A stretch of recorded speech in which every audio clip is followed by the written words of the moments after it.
감사드리며 거룩하신 예수님의 이름으로 기도드렸사옵나이다. 아멘.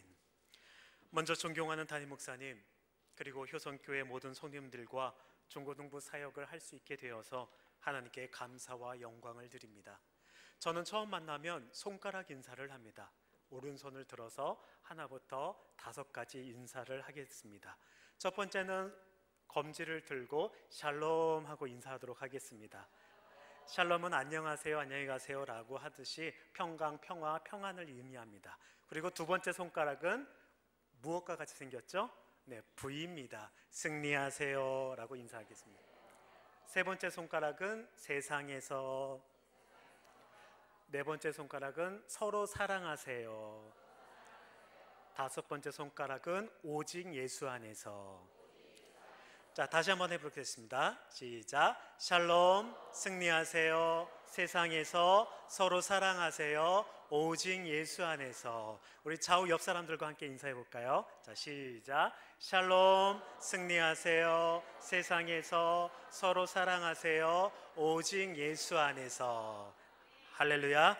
아멘. 한 번 더 인사해 볼까요? 기도하면 하나님의 능력이 나타납니다. 2019년도 기도하면서 하나님의 능력을 경험하고 나타내는 저와 여러분들이 되시기를 주님의 이름으로 축원을 드립니다. 한국 사람이 가장 좋아하는 사자성어가 있다고 합니다. 3위는 고진감래다라고 이야기해서 쓴 것이 닿으면 단 것이 온다라는 뜻을 갖고 있습니다. 즉 고생 끝에 즐거움이 온다라고 이야기합니다. 2위는 세옹지마다라고 이야기합니다. 인생의 기륭화복은 변화가마다 예측하기가 어렵다라는 것입니다. 옛날 중국 북방 병방에 한 노인이 있었는데 그가 기르던 말이 있었습니다. 그런데 오랑캐 땅으로 넘어가 버려서 크게 낙심을 하게 됩니다. 그런데 얼마 뒤에 그 말이 또 하나의 준말을 데리고 와서 너무나 기뻐하였다라는 것입니다. 그런데 얼마 후에 그 말을 타다가 자신의 아들이 떨어져 발목을 크게 다치게 되었습니다. 그래서 또한 마음에 상심을 갖게 되었는데 그곳으로 인하여서 그 아들이 전쟁터로 끌려나가지 않고 목숨을 구하게 되었다라는 것, 그 고사에서 나오게 되어서 바로 인생은 세옹지마와 같다라고 이야기를 합니다. 그렇다면 한국 사람들이 가장 좋아하는 사자성어 제1위는 무엇일까요? 1위는 놀랍게도 무한리필이었습니다. 무한리필을 한국 사람들이 가장 좋아하는 사자성어다라고 이야기합니다. 무한리필은 무엇입니까? 음식이나 음료를 자신이 마음껏 먹을 수 있도록 제공하는 서비스를 이야기합니다. 제가 한번 인터넷에다가 미아 사거리역 무한리필을 검색해 봤습니다. 무지하게 많이 나옵니다. 무한리필 삼겹살, 무한리필 곱창, 무한리필 뭐뭐뭐뭐 해서 식당들이 엄청나게 많이 나오는 것을 볼 수가 있었습니다. 저는 일품 요리도 좋아하지만 그래도 아직까지는 뷔페를 많이 좋아하는 것 같습니다. 왜냐하면 다양한 음식이 있어서 그 유혹을 뿌리칠 수가 없는 것 같습니다. 2년 전 어느 수련회 다녀왔었는데 그곳에서도 아주 큰 은혜를 받았습니다. 그런데요, 말씀 속에서도 은혜를 받았지만 식당에서도 그렇게 은혜가 되었는지 식당에서도 은혜를 많이 받았습니다. 왜냐하면 주방장과 그곳에서 봉사하시는 분들이 항상 식당에 오시는 분들에게 인사를 하시는데 이렇게 인사를 하시는 거예요. 항상 드세요. 쉬지 말고 드세요. 범사에 드세요 라고 인사하시는 거예요. 그래서 계속 그 구호를 외치시는데 정말 항상 먹고 쉬지 말고 먹고 범사에 먹는 그 식당 분위기를 이렇게 조성해 주셨습니다. 그리고 모자라는 음식이 있으면 이렇게 주문하라고 하십니다. 막달라 마리아 김치, 막달라 마리아 잡채 하면은 막 갖다 주시더라고요. 그 용어가 그렇게 쓰일 줄은 몰랐는데 이렇게 무한으로 제공되는 것, 참 맛있게 먹고 나니 기분이 좋아지는 것, 한국 사람이 무한리필을 많이 좋아하는 것 같습니다. 사랑하는 성도 여러분, 여러분들의 삶은 지금 무엇으로 채우고 계십니까? 송구 영신 예배 때 담임 목사님의 말씀으로 세일을 시작했습니다. 그때 가슴에 손을 얹고 아무개야 기도해 보았니? 아무개여 기도해 보셨습니까? 라고 말씀을 하셨습니다. 만화의 영화에 보면 100톤짜리 망치를 가지고 가슴을 쿵 하는 것처럼 저는 큰 감명을 받았습니다. 왜냐하면 그 순간에 먼저 기도하지 않고 내 생각과 내 의지대로 또 새 일을 시작하려고 하였던 저의 모습이 비춰졌기 때문입니다. 그러면서 담임 목사님의 기도에 대한 말씀이 바로 저에게 어떠한 음성으로 들렸냐면, 사랑하는 시몬아, 너 나를 사랑하니? 너 나를 사랑하니? 기도라는 것은 하나님과의 대화입니다. 대화가 없는 곳에 사랑이 있겠습니까? 사랑이 있는 곳에는 반드시 대화가 있고 그 대화 속에서 놀라운 은혜와 능력이 나타날 줄 믿습니다. 그래서 오늘 베드로의 믿음과 삶에 대해서 함께 나누고자 합니다. 인생을 살아가다 보면 수많은 문제에 부딪히게 됩니다. 때로는 건강 문제, 자녀 문제, 가정 문제, 사업 문제, 생각지도 못할 많은 문제들이 우리 앞에 놓여져 있습니다. 그리고 이 여러 가지 문제들을 어떠한 시각으로 보느냐에 따라 그 과정과 결과는 변하게 되어집니다. 어떤 사람들은 이런 위기를 오히려 긍정적으로 여기는 사람들도 있습니다.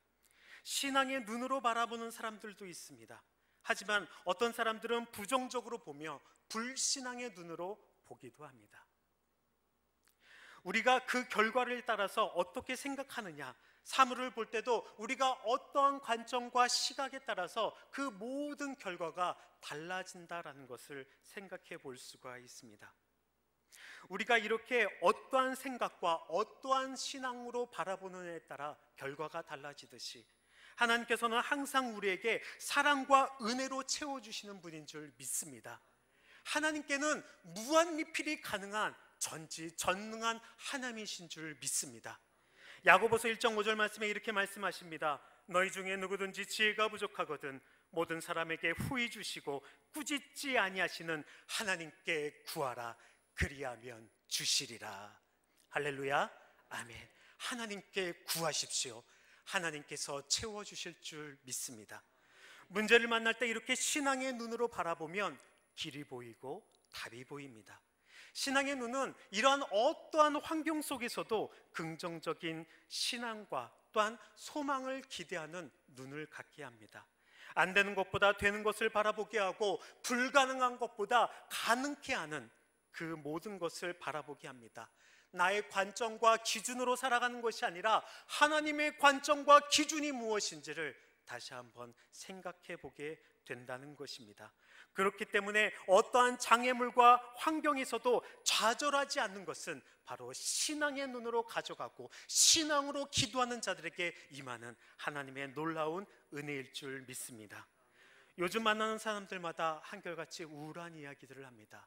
뉴스를 보더라도 또한 신문을 보더라도 무엇 하나 희망적인 기사와 뉴스를 바라볼 수가 없습니다. 어쩌면 그 모든 것을 바라볼 때 환경적인 요인들도 있겠지만 오히려 우리들 마음이 더 불안하고 더 근심과 걱정 속에 매여 있지는 않은가 생각이 듭니다. 지금 우리에게 가장 필요한 것은 이러한 상황 속에서도 우리가 하나님께 기도함으로 말미암아 우리 안에 무엇을 채워야 되는지를 다시 한번 생각하고 희망으로 회복되어야 될 줄 믿습니다.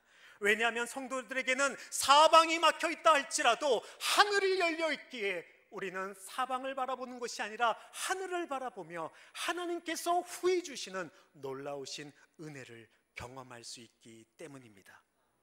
오늘 본문의 말씀을 통해서 그러면 우리는 무엇으로 채워야 되는지 함께 말씀을 통해서 생각해 보도록 하겠습니다.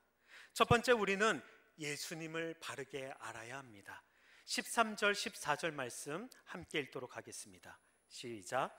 예수께서 빌립보 가이사라 지방에 이르러 제자들에게 물어 이르시되 사람들이 인자를 누구라 하느냐?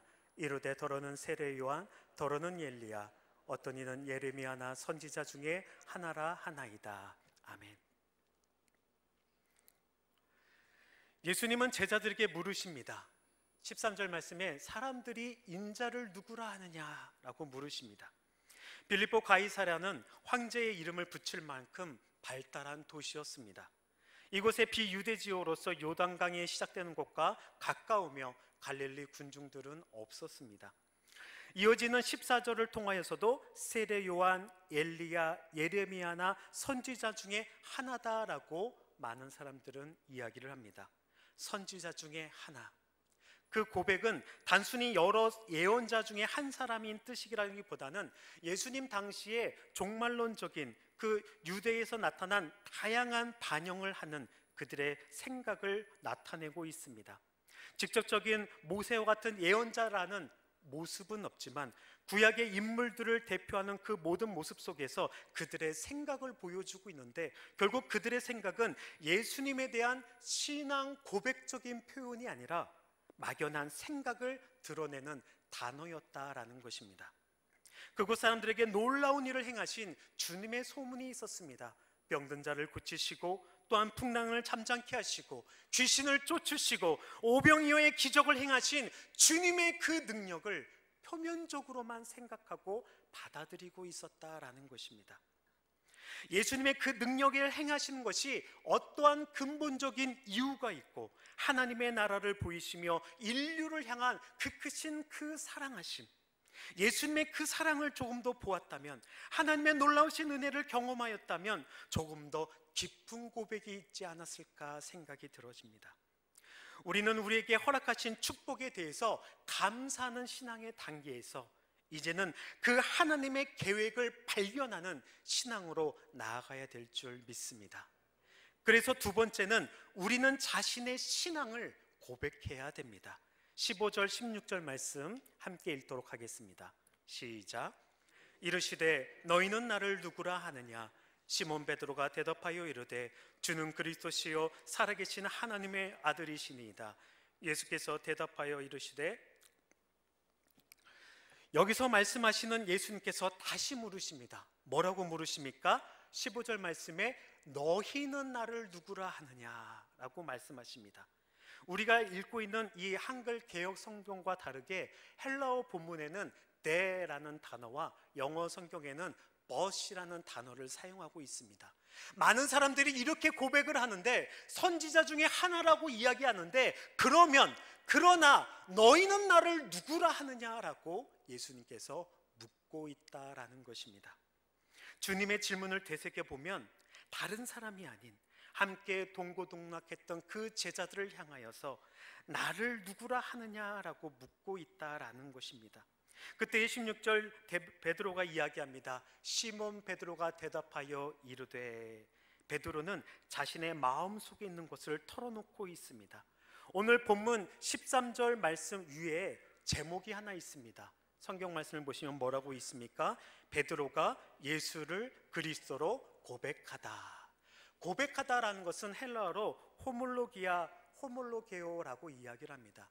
이 말뜻은 고백하다, 시인하다, 대부분 담대한 믿음을 선언하거나 자신의 죄에 대한 실패를 인정하는 모습 속에서 사용되었던 단어였습니다.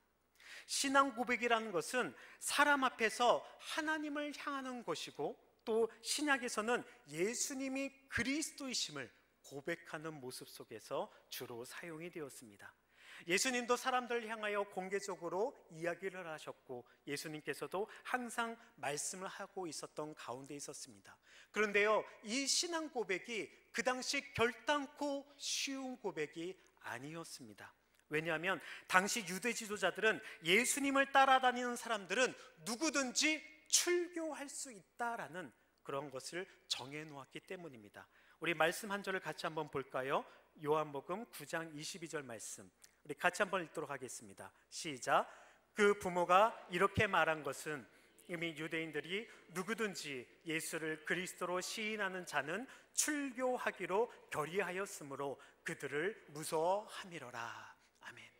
출교를 당한다는 것은 사회적으로 매장을 당한다는 것입니다. 나의 신앙 고백으로 말미암아 출교를 당하고 사회적으로 매장을 당하는 것, 이것이 엄청난 어려움과 또한 그 고통이 따르는 모습이었다라는 것입니다. 그때에 베드로는 그러한 상황 속에서도 용기와 담대함을 가지고 고백을 합니다. 주는 그리스도시요 살아계신 하나님의 아들이십니다. 할렐루야, 아멘. 베드로는 예수님이 나의 주님이시고 살아계신 하나님의 아들이심을 고백했다라는 것입니다. 사랑하는 성도 여러분, 여러분들에게도 이러한 고백이 있으십니까? 나만을 향해서 물어보실 때, 나만을 향해서 묻고 계실 때 나의 고백은 어떠한 고백을 하고 계십니까? 피 묻은 십자가를 바라보며 예수님이 흘리신 피를 통하여서 나를 구원하여 주셨던 그 놀라우신 사랑에 대한 나의 신앙 고백은 어떠한 고백이었는지 다 함께 기도하면서 다시 한번 나만의 고백이 되어지는, 주님이 내 삶의 주인이시오 참된 구원자이심을 고백할 수 있는 저와 여러분들의 신앙이 되어지시기를 주님의 이름으로 소망을 드립니다. 베드로는 모든 것을 다 이해하고 있었던 것은 아닙니다. 왜냐하면 17절 말씀을 보면 하나님께서 베드로에게 은혜를 부어주셔서 깨닫게 하시고 고백하게 하셨다라는 것입니다. 구원의 신앙 고백은 기적 중에 기적입니다. 그렇기 때문에 하나님의 선택을 받은 것, 그것만으로도 얼마나 큰 기적인지 모른다라는 것입니다. 그것을 통해서 나타나는 것들, 하나님의 고백을 통해서 나의 신앙 고백을 이야기하는 것, 그것이 곧 기적이고 17절 말씀에 나타난 내게 복이 있도다라고 하셨던 놀라운 하나님의 복인 줄 믿습니다. 한 가지 예화를 들려고 합니다. 카센터 하시는 부부가 계셨습니다. 여자 집사님은 참 착하신데요, 말이 참 직설적이시고 카리스마가 넘치시는 분이셨습니다. 홍은동 언덕길에 빌라 1층에 사셨는데 언덕길이다 보니까 여기서 보면 2층 같이 보이는데 높은 곳에서 보면 어떻습니까? 1층의 높이입니다. 그런 곳에 있었는데 그 빌라 앞에는 전봇대가 하나가 있었습니다. 그리고 그 전봇대에다가 사람들이 음식물 쓰레기와 일반 쓰레기를 갖다 버렸습니다. 구청에서 정해놓은 구역이 있었습니다. 하지만 언덕길이다 보니 그것을 저 밑에까지 갖고 지고 내려가기가 너무나 힘이 들었습니다. 그래서 동네 사람들은 항상 그 전봇대, 빌라 앞에 있는 전봇대에다 꼭 갖다 놓는 거예요. 저기에다 갖다 놔야 되는데 너무나 귀찮아서 이곳에 갖다 놓다 보니까 점점 쌓이게 되어지고 점점 냄새가 나기 시작했습니다.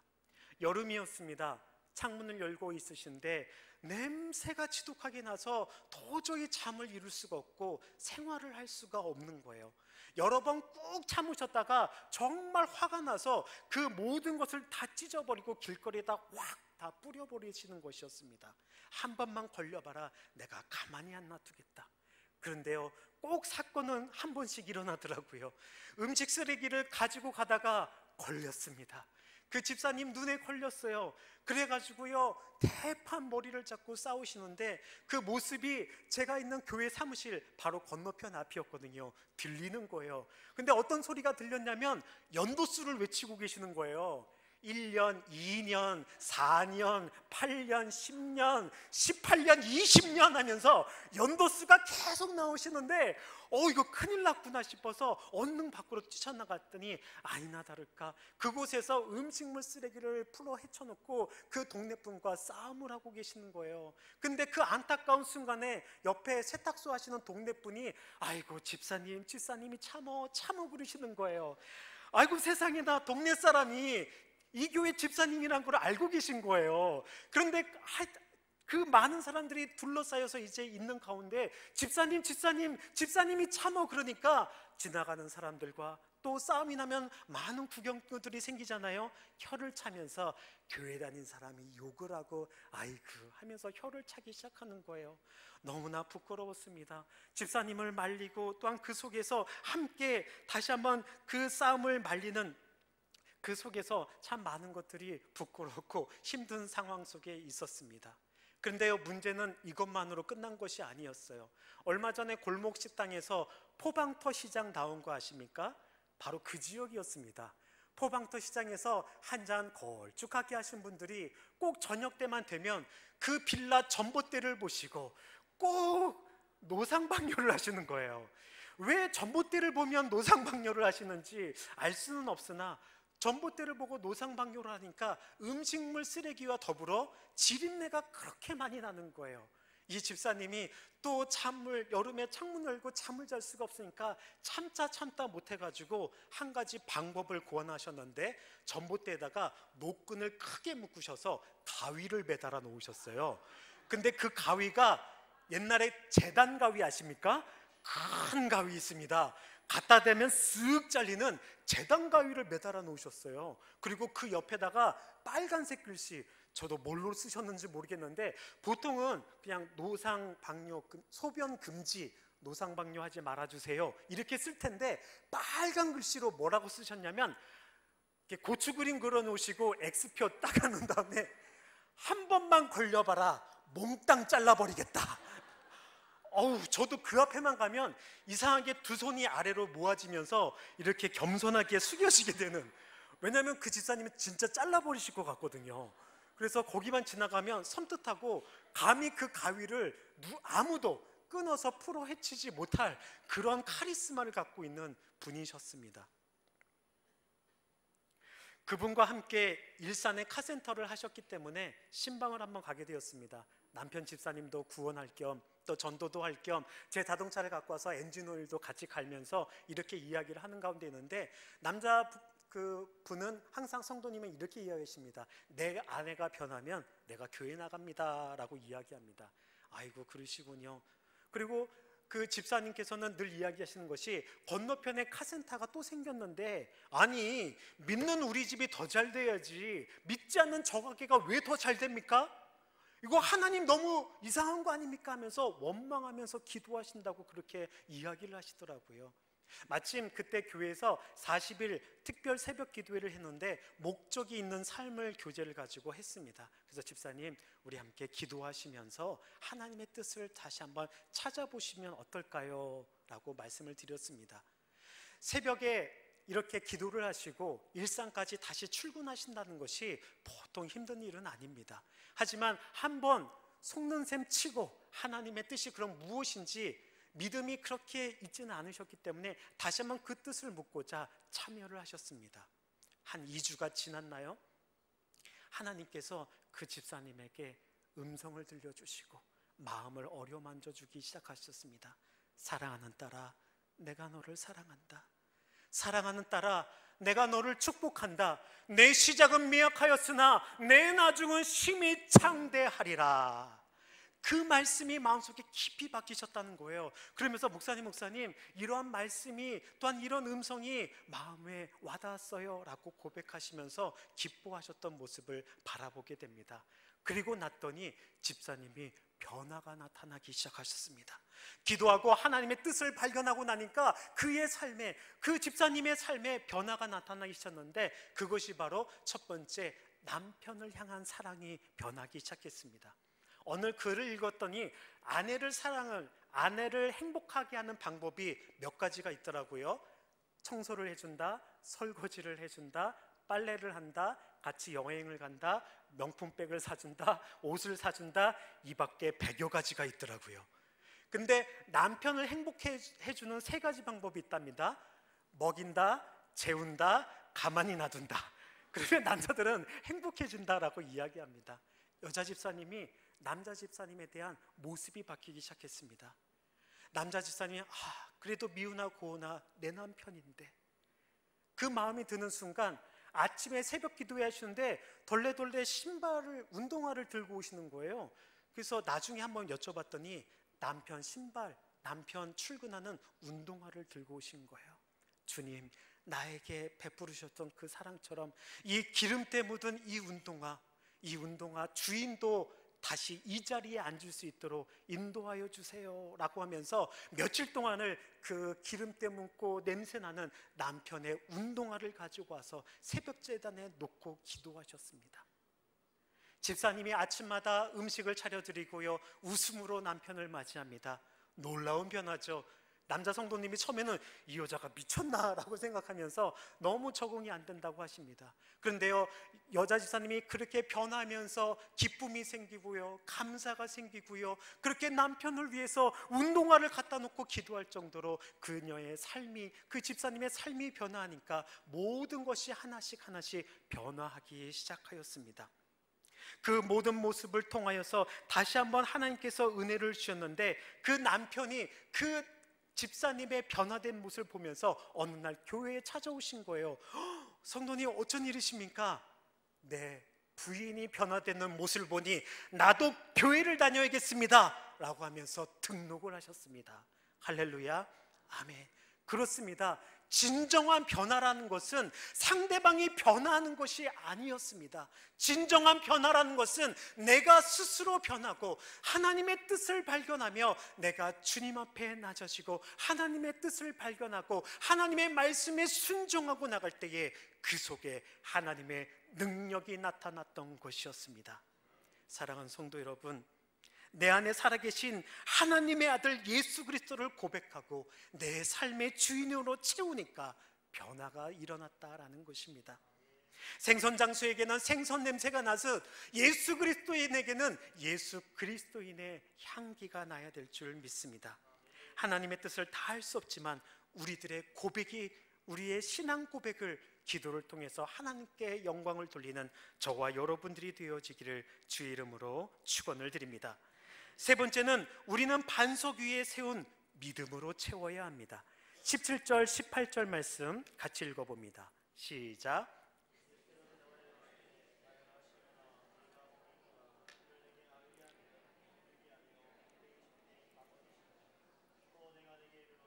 너는 베드로라, 내가 이 반석 위에 내 교회를 세우리니 음부의 권세가 이기지 못하리라. 아멘. 베드로의 고백을 흡족하게 여기신 예수님이 바요나 시모나라고 부르십니다. 이것은 이어지는 혈육이 아니요라는 말씀과 이어져서 예수님을 향한 베드로의 고백이 인간적으로 전해지는 지식에 의한 것이 아니었음이 드러나고 있습니다. 베드로의 입술로 고백했지만 그 고백을 가능케 하신 것은 바로 하나님의 은혜였습니다.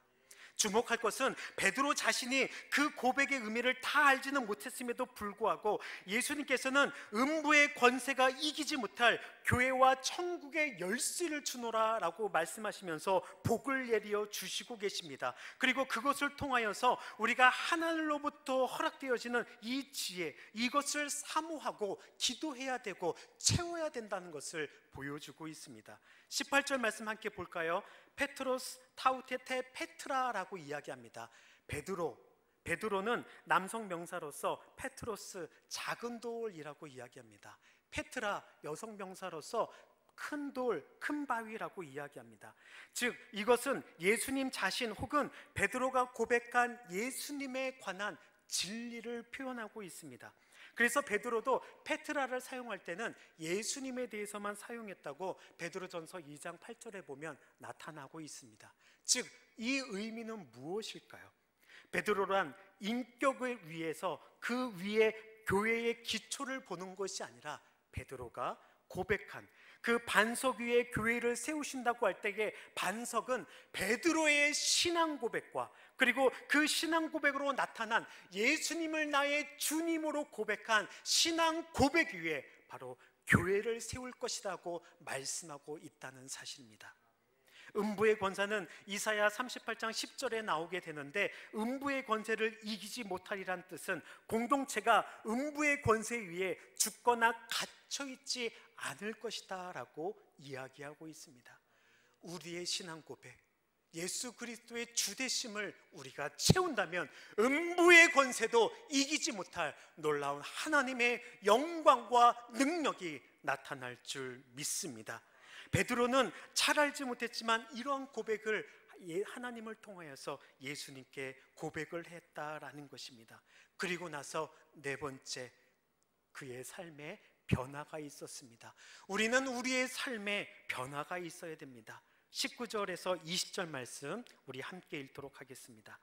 내가 천국의 열쇠를 내게 주리니 내가 땅에서 무엇이든지 매면 하늘에서도 매일 것이요 내가 땅에서도 무엇인지 풀면 하늘에서도 풀리리라 하시고 이에 제자들에게 경고하사 자기가 그리스도인 것을 아무에게도 이르지 말라 하시니라. 아멘. 19절 보면 천국 열쇠가 나와 있습니다. 고대에는 주인의 열쇠를 담당하고 지키는 것이 제일 중요한 청지기의 임무 중에 하나였습니다. 왕정 국가에서 열쇠는 왕을 만나 뵙고 또한 아련하는 그 중요한 금지나 또 허락할 수 있는 권세를 가진 청지기의 임무였고 상징이었습니다. 또한 이것을 통하여서 매명과 풀면, 이것은 가정법 과거를 이야기하고, 또한 풀리리라라는 것은 미래 완료 수동태 분사를 이야기하는데, 즉 베드로가 지상에서 메고 푸는 행위가 이미 하늘에서는 하나님께서 풀어주시고 이루셨다라는 것을 이야기하고 있습니다. 무엇을 의미합니까? 베드로가 하는 일보다 하나님이 먼저 우리를 사랑하여 주시고 우리를 주권적으로 역사하셔서 우리가 기도만 하면, 우리가 주되심으로 고백하고 나의 삶을 드린다면 하나님의 능력은 이미 나타나고 이미 증거되어지고 있는 줄 믿습니다. 이것을 우리에게 보여주고 있다라는 것입니다.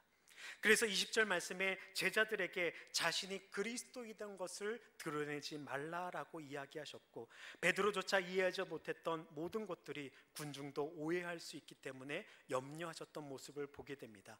하지만 오늘 말씀의 중요한 것 무엇이 있겠습니까? 주님이 원하시는 것이 무엇인가 라는 것입니다. 바로 나만의 신앙 고백이 있어야 될 줄 믿습니다. 기도할 때 그저 막연한 기도가 아니라, 나의 필요와 요구를 위하여 기도하는 것이 아니라 나의 신앙 고백으로 기도할 때에 그 속에 하나님의 능력이 나타날 것이고 하나님의 은혜로 채워지게 될 줄 믿습니다. 베드로는 그 모든 모습 가운데에 실수도 범합니다. 우리 이후에 22절 한번 볼까요? 22절 보면 베드로가 예수님을 붙잡고 항변하고 있습니다. 그럴 때에 23절 예수님께서 뭐라고 이야기하십니까? 사탄아 내 뒤로 물러가라. 베드로는 이러한 신앙 고백이 있었지만 아직도 연약하였다라는 것입니다. 아직도 하나님의 일보다 사람의 일을 가지고 생각하고 이야기하고 있었던 그런 무지한 사람이었다라는 것입니다. 우리의 믿음은 어떻습니까? 우리의 신앙 고백은 어떻습니까? 우리가 필요한 것을 위하여 기도하는 것입니까? 하나님의 뜻을 위하여 기도할 때에 이 모든 것을 더하여 지겠다는 그 하나님의 음성을 우리의 신앙 고백 속에서 다시 한번 붙잡고 기도할 때에 하나님의 능력을 경험하고 하나님의 능력을 나타내는 저와 여러분들이 되어지시기를 주님의 이름으로 축원을 드립니다. 이러한 베드로를 봤을 때에 베드로는 분명한 삶의 변화가 있었습니다. 요한복음 21장에 보면 베드로는 십자가에 못 박힌 그 구약에 얘기한 저주받은 그 십자가의 그 모든 모습을 인정하지 못하고 다시 물고기를 잡으러 갑니다. 하지만 그 십자가가 나에게 엄청난 구원과 또한 은혜를 주셨다는 것을 아직까지 깨닫지 못했을 때에 부활의 주님이 다시 한번 베드로를 찾아갑니다. 우리는 우리가 서로에게 배신하고 또한 멸시하고 조롱하면 어떻습니까? 멱살을 잡을 텐데, 예수님은, 부활하신 그 주님은 사랑의 마음으로 다시 한번 베드로를 찾아가십니다.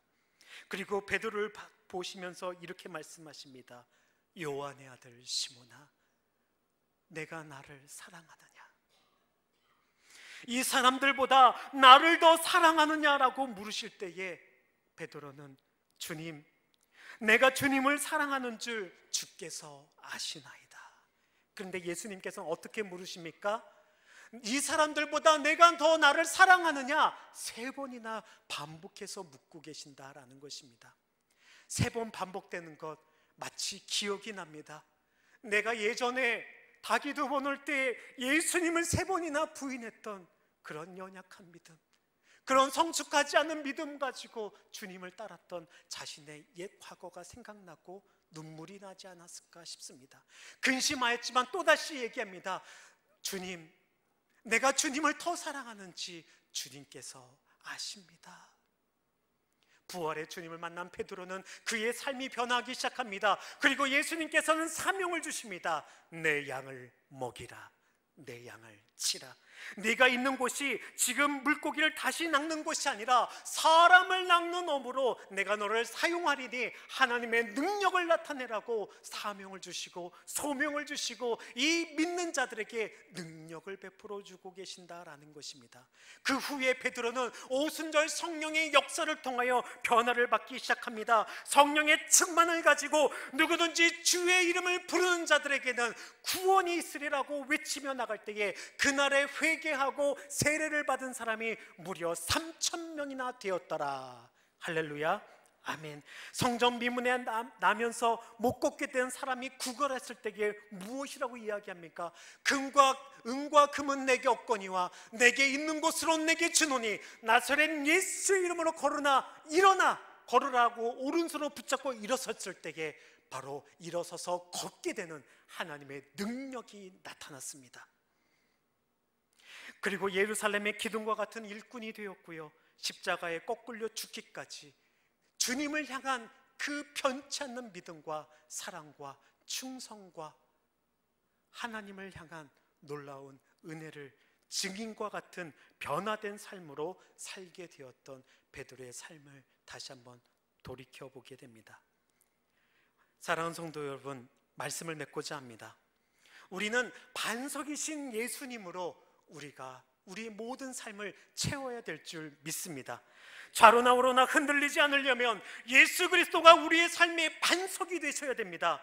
그러할 때에 담임 목사님께서 말씀하셨던 것처럼 기도하면 하나님의 능력이 나타납니다. 저것이 그냥 구호처럼 되는 것이 아니라 우리는 기도의 삶을 살아내야 됩니다.